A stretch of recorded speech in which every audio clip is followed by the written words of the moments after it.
two. 1, 2, 3.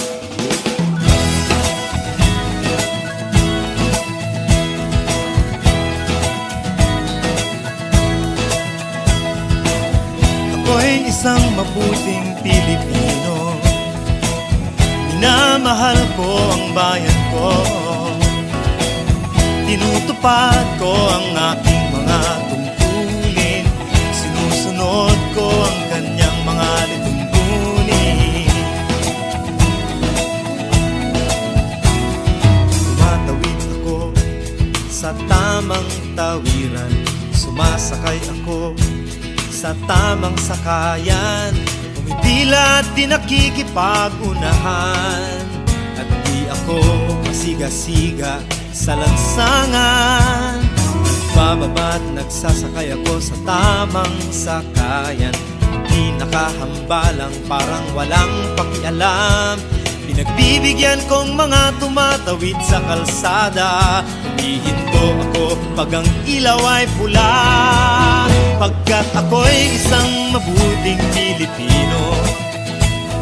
Minamahal ko ang bayan ko. Tinutupad ko ang aking mga tungkulin.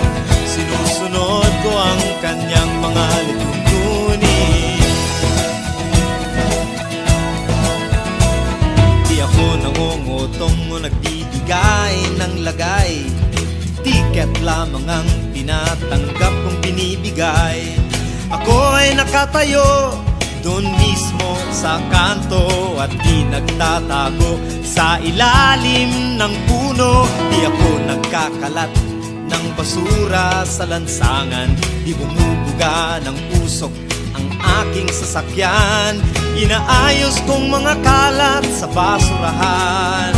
Inalagaan kong aking kabaligiran. Pagkat ako'y isang mabuting Pilipino. Minamahal ko ang bayan ko. Tinutupad ko ang aking mga tungkulin. Sinusunod ko ang kanyang mga lituntunin.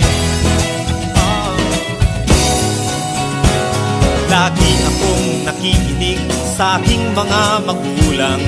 Kaya't pag-aaral ay aking pinagbubutihan. Di ako gumagamit ng bawal na gamot, o kaya'y tumatambay at sa eskwela'y di pumapasok. Pinagtatanggol ko ang aking karangalan, pagkat ito lamang ang tangi kong kayamanan. Di ko binebenta ang ating kinabukasan. Ang boto ko'y aking pinahahalagahan. Pagkat ako'y isang mabuting Pilipino. Minamahal ko ang bayan ko. Tinutupad ko ang aking mga